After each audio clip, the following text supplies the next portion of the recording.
Hey there, dreamers! It's Theory Hub here. Back at it again with those never-ending voyages. It's hot out, isn't it? This scorching weather practically screams for a trip to the beach. But what do people usually do at the beach? Sunbathing, building sandcastles, or maybe showing off those bikinis and muscles? Nope. Real men hit the beach with just one goal in mind: finding the One Piece and becoming the king of the pirates. Welcome back, everyone. One Piece is nearing its final chapters, but there are still tons of mysteries for us to unravel and theorize about. So, put on your straw hats and let's dive into the world of pirates. And we're thrilled to have you here at the Theory Hub, where we discuss things that probably won't happen. But hey, at least it's fun, right? As always, I'm Lander, and today's One Piece topic is... Hold on a second, we need to explain a bit first. First, we have a scenario with 4 main contexts as follows. First is the ability to travel back in time. Flying DeLorean?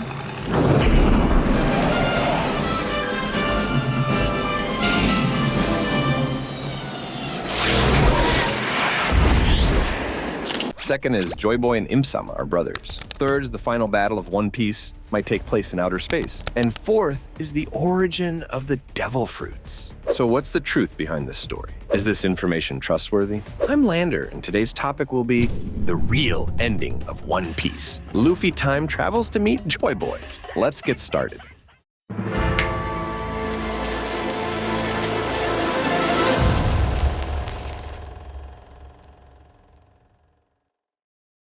First is Luffy's time traveling. We hypothesized that Luffy traveled back 900 years to meet Joy Boy during the Void Century. This is entirely based on the existence of a devil fruit that allows time travel. If Toki had a devil fruit that could send people to the future, then of course, there must also be another fruit that can do the opposite, send people back to the past. Accordingly, the theory that Luffy, with his Gear 5 awakening, could use his imagination to achieve the power to control the fabric of space-time. Another point is that Luffy's inherent power is to extend or solidify properties such as earth or even lightning. So, to what extent must Luffy reach to be able to touch intangible concepts?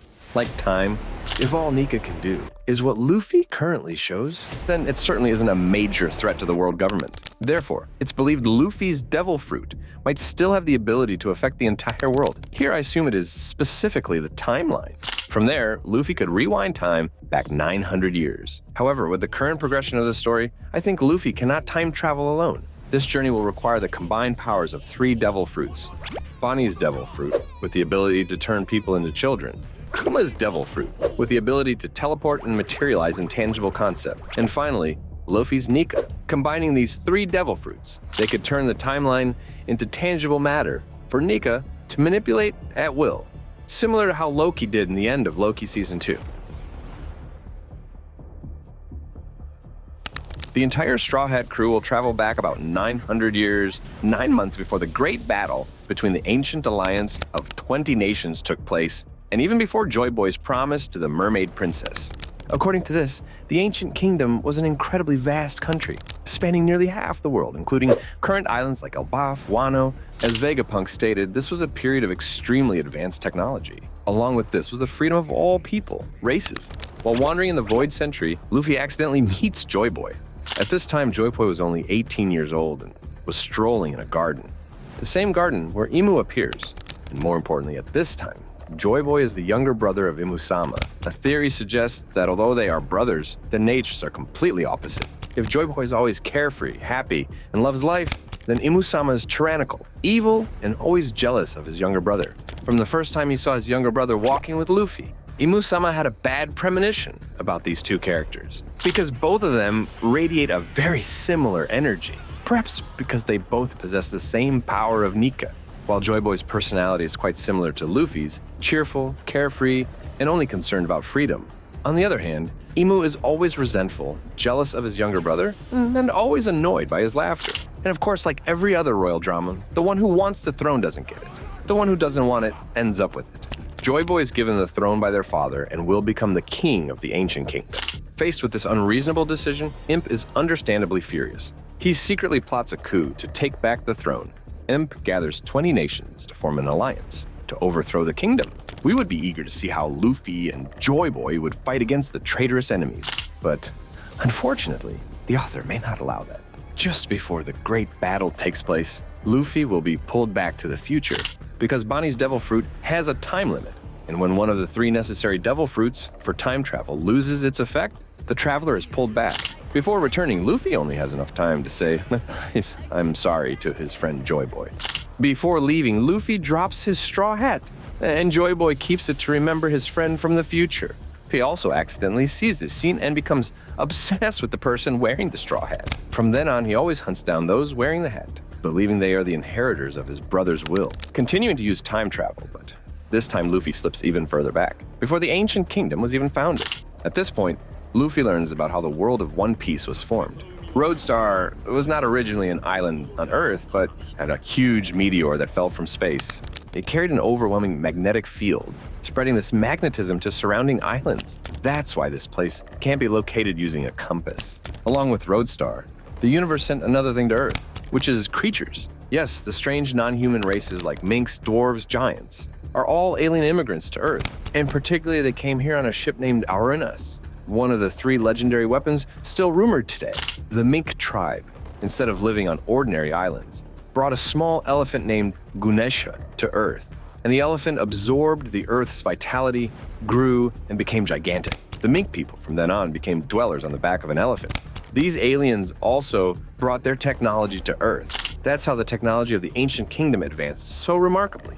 Along with technological developments, the aliens also brought a divine seed to Earth. And you all know what fruit this seed would bear when it grows, right? For thousands of years, ancient trees absorbed the Earth's vitality and the prayers of people here, producing 4 sacred fruits with the power of 4 gods: the tree god, the sea god, the earth god, and the sun god. The first 4 people who ate these fruits became gods in various religions, especially among them. The person who ate the sun god, Nika fruit, was always the freest spirited, possibly even before Joy Boy. That person could only be Eren Yeager. However, during that time, the malicious intentions of humans were also absorbed, creating a very dark fruit, the Yami Yami no Mi. The person who ate this fruit became extremely evil and used its power to wreak havoc everywhere, like a demon. Thus, the sacred fruit gradually became distorted and known as the devil fruit. The 4 gods at this time had to unite to defeat the one with the Yami Yami no Mi, however. During this process, something might have happened to the sea god. Either he sacrificed himself and his power was consumed by Yami, or he turned evil and betrayed the other 3. That's also why devil fruit users are cursed by the sea. Returning to Joy Boy's timeline, at this point, Imp successfully steals Uranus and is ready to flatten the entire kingdom. The family most loyal to Imp at this time is the Figureland family, the ancestors of Shanks. That's why the 5 elders still respect Shanks, even though he is a pirate to this day. With Uranus in hand, Imp orders bombardments all over the ancient kingdom. With such terrifying firepower, the giant kingdom is fragmented into many small islands, like the current map of One Piece. These tremors plunge the world into over 1,000 years of darkness. However, with the surgery from a doctor possessing the Ope Ope no Mi, Imp and his 5 loyal subordinates became immortal and have continued to live, manipulating the world from behind the scenes. Throughout his life, Imp has always hunted those with the D initial in their name, because it's a symbol that Joy Boy placed on his most loyal allies, the D. Here's perhaps an abbreviation for Joy Boy's real name, which remains a mystery and will surely be revealed when the series concludes. And that wraps up our theory on Luffy will time travel. If you found it cool and interesting, drop a 1 in our comment section. If there's anything confusing or you disagree, don't hesitate to speak up so we can all discuss it together. And don't forget to suggest topics for our next videos. This is Lander from the Theory Hub, wishing you all a great day